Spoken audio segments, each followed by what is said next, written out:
નથી. તો આ કાયદો કઈ રીતના બનાવ્યો? પૂછો કે નહીં પૂછો?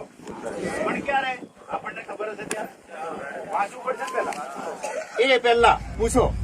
પછી બીજી વાત, કોઈ પણ કાયદો આપણને કે આ કાયદો આ એક્ટમાં બન્યો, આ સમયમાં બન્યો, તો એને લઈ અને બીજી વાત કે હું તમને કહું કે જેટલા કઈ અસરગ્રસ્ત ગામો છે અને જાગૃત મિત્રો છે, ગામે ગામ આરટીઆઈ ચાલુ કરો. કઈ આરટીઆઈ? કે આ પ્રોજેક્ટ ક્યારે મંજૂર થયો એનો સર્ટિફાઈડ નકલ આપો. આ પ્રોજેક્ટ મંજૂર કરવા માટે કોની સંમતિ લીધી એ પણ સર્ટિફાઈડ નકલ આપો. અને કોણ કોણે સંમતિ આપી એ પણ નામજોગ જાહેર કરો. ત્યારે તમારા આગળ ખુલ્લા ચહેરાઓ બહાર પડશે. તાળી નહીં પાડતા ભાઈ. બરાબર. હવે બીજી વાત હું કરું, એક મારો અનુભવ અને મારા વિસ્તારનો અનુભવ. કે મારા વિસ્તારની અંદર પહેલા એક ટ્રેન ચાલતી હતી જે ઉદયપુર સુધી જતી હતી. હિંમતનગર અમદાવાદ થી ઉદયપુર, જે નેરો ગેજ હતી, નાની હતી. અત્યારે બ્રોડ ગેજ થઈ ગઈ છે અને ત્યાં ટીનટોઈ થઈને હવે નડિયાદ સુધી લાંબી કરે અત્યારે કામ ચાલુ છે. પણ જે જૂની લાઈન ઉપર, જૂની લાઈન જે હતી ત્યાં, તો ત્યાંથી જ બાજુમાં એક બુલેટ ટ્રેન નીકળે છે. 4 વર્ષ પહેલાની વાત છે. બુલેટ ટ્રેન નીકળે છે તો ત્યાં તમારી જેમ જ હોબાળો થયો ગામે ગામ. કારણ કે બુલેટ ટ્રેન તો વાકી ચૂકી જાય નહીં, એ સીધી જ જાય. 100 મીટરનો પટ્ટો ખાલી કરવાનો થયો. લોકોના ઘર જાય, કુવા જાય, ખેતરો જાય, ઘણું બધું જાય કે નહીં જાય? બરાબર. તો એની અંદર જાગૃત માણસોએ આરટીઆઈ કરી કે આ બુલેટ ટ્રેનનો પ્રોજેક્ટ ક્યારે મંજૂર થયો, કોને સંમતિ આપી, અને તમે ડાયરેક્ટ કામ ચાલુ કરવા માંગો છો. તો સાચી વાત કહું મિત્રો, 21 ગામો આવે છે. એમાં 21 ગામોના સરપંચોના નામ આવ્યા સંમતિ આપવામાં. અહીંયા બી એ જ છે, ગદ્દારો એ સરપંચો જ છે. એ જ છે. સરપંચો તલાટીઓ જ કર્યું છે. હું તમને વાત કરું, રાશન આપવાના નામે બધા નામે સહી કરી દીધા, અંગૂઠા મરાવી દીધા. ઇલીગલી નહીં. તમે આરટીઆઈ કરશો, આરટીઆઈમાં નામ આવશે, એના પછી એનો વિરોધ પડશે. એવું તો સમજે કે નહીં બધાને? એ લોકો છેતરે છે ને. બરાબર. એટલે હું તમને કહું, સરપંચોના નામ આવ્યા ત્યારથી એ મિત્રોએ લડત આપી અને અત્યારે એ પ્રોજેક્ટ બંધ છે. બરાબર. એટલે એટલા માટે હું કઉ છું, પહેલા આરટીઆઈ કરો કે આ પ્રોજેક્ટ ક્યારે મંજૂર થયો, કોને સંમતિ આપી અને કોને સર્ટિફાઈડ નકલો જોઈએ.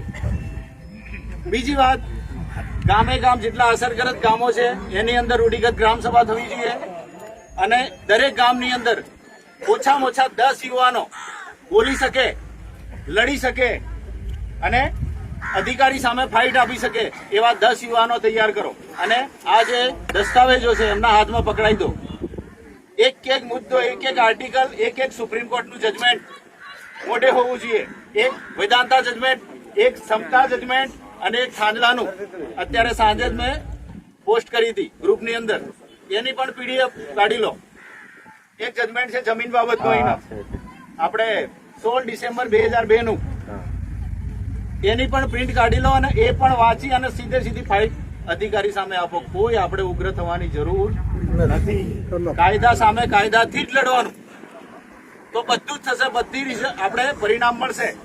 જેટલા કઈ આજે સુપ્રીમ કોર્ટના જજમેન્ટો, જેમ કે વેદાંતા જજમેન્ટ, તો ક્યારે 20 વર્ષ પછી મળશે. પણ ક્યારે? રૂઢિગત ગ્રામસભાના માધ્યમથી ફાઇટ આપી ત્યારે. તો રૂઢિગત ગ્રામસભાની અંદર પણ ગ્રામસભાની વાત કરેલી છે. પૈસા એક્ટ કાયદો છે એમાં પણ ગ્રામસભાનો વાત કરેલી છે. પછી FRA ફોરેસ્ટ રાઇટ એક્ટ, એની અંદર પણ ગ્રામસભાની વાત કરેલી છે.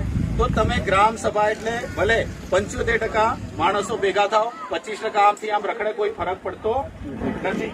બરાબર. 75% અને એમાં 50 માણસો બોલી શકે, લડી શકે અને કાયદાકીય માહિતગાર હોવા જોઈએ. ગામે ગામ આવું તૈયારી કરો તો 100% કશું જ અહીંયા થાય નહીં, જેમ છે એમ જ દેખાશે. હું ગેરંટી આપું. કરવું છે કે નહીં કરવું?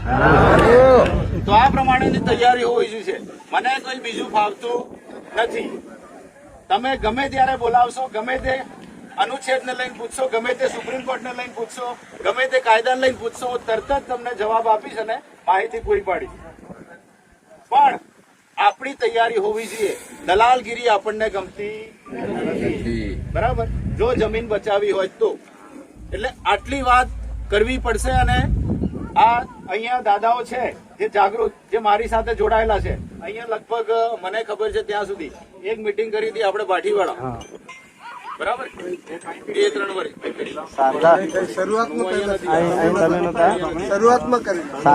આયણ, ગોલતોરા, શારદા, આજે એરપોર્ટ વાળો મુદ્દો એમાં પણ આપણે આવેલા છીએ અને સમર્થન કરેલું છે અને વિરોધ કરેલો છે.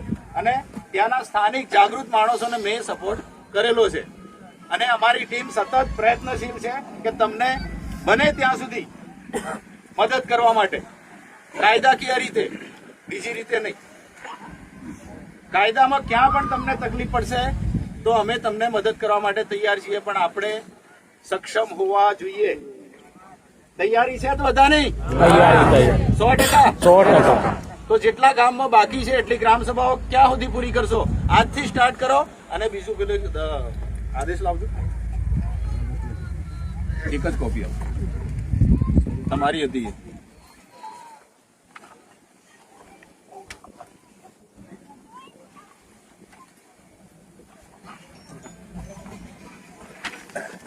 આ રૂઢિગત ગ્રામ સભાનો આદેશ છે. પેલા લોકો આપણને આદેશ કરે, પણ આપણે ગ્રામ સભા બનાવીને એ લોકોનો આદેશ કરવાનો. એની અંદર ઉપર લગભગ 4 થી 6 સુધી સુપ્રીમ કોર્ટના જજમેન્ટો છે. પછી બીજી જમીનની વાત કરેલી છે. અને આ આદેશ બનાવવાવાળા કોણ છે? અમે જ છીએ. ત્યાંથી બનાવી અને કોપી પીડીએફ મોકલતા હતા અને અહીંયાથી પ્રિન્ટ કાઢીને દાદાઓ કચેરીઓમાં આપવા માટે જતા હતા. અને ક્યાં ક્યાં આપેલું છે? બધી કચેરીઓના સિક્કા છે. તો પહેલા તો એ આદેશ હાથમાં રાખો, અધિકારીને આપો. પહેલા તો આનો અમને જવાબ આપો. અમારા ગામની અંદર રૂઢિગત ગ્રામ સભા થઈ છે, તો તમે આ આદેશનું શું એક્શન લીધું? બરાબર, તમે શું એક્શન લીધી? ચલો અમે ખોટા હતા તો અમારી ઉપર કેસ કેમ ના કર્યો? આ ક્યારનું આપેલું છે?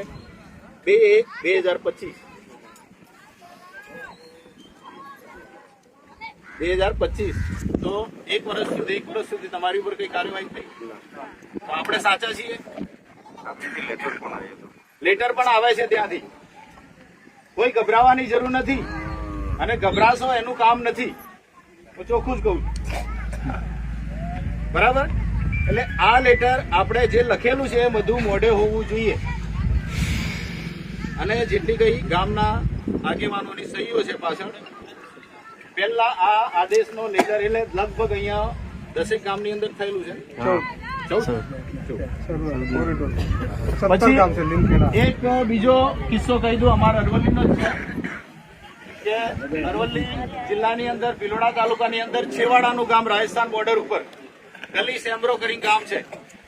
ત્યાં રૂઢિગત ગ્રામ સભા બનેલી હતી અને ત્યાં કોઈ આગેવાન નથી, કોઈ નેતા નથી. મારા જેવા 50 યુવાનો જ છે. તો એ ગામની અંદર એક પારિવારિક બબાલમાં મર્ડર થયું. મર્ડર થયું એટલે જે મર્ડર કરવા વાળો હતો એ પોલીસ સ્ટેશન હજી હાજર થઈ ગયો, એને સજા થઈ ગઈ. પણ જે 12મું અમારા વિસ્તારની અંદર એક 11મું અને 12મું થાય છે, તો એની અંદર બહુ જ મોટી સભા થાય અને એ વ્યક્તિને લઈ અને ચર્ચાઓ કરવામાં આવે. બહુ મોટી સભા થાય. તો એ સભા પતી અને સાંજે જે મારવા વાળા હતા એમના ઘરો સળગાઈ દીધા.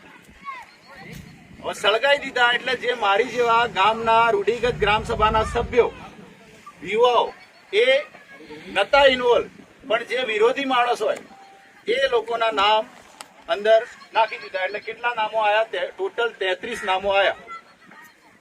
33 નામો આવ્યા. તો આજે એક વાતને 2-2.5 વર્ષ થાય છે. તો 2.5 વર્ષની અંદર એ લોકો વોન્ટેડ જાહેર કરી દીધા છે, પણ ગામની અંદર પોલીસ આજ સુધી એન્ટ્રી મારી શકતી નથી. 2.5 વર્ષ થયા અને એમાંથી બહાર બિચારા અમુક છોકરાઓ મજૂરી અર્થે જાય તો એમને ત્યાંથી ઉઠાઈ લે. બાકી ગામની અંદર હજી 18 આરોપીઓ બાકી છે, પણ નિર્દોષ છે બિચારા. એટલે રૂઢિગત ગ્રામ સભાનો પાવર આ છે. તમે એકવાર કરીને આપી દેશો તો તમને પૂછ્યા વગર ચોખ્ખું કહી આવવાનું કે આ રૂઢિગત ગ્રામ સભાનો આદેશ મારા ગામની અંદર આવવું હશે તો ગામના મુખીની યા પટેલની પરમિશન લીધા વગર આવશો તો તમારી જવાબદારી કઈ પણ થશે તો એવું ચોખ્ખું અધિકારીને કહીને આવવાનું. કારણ કે આ કાયદા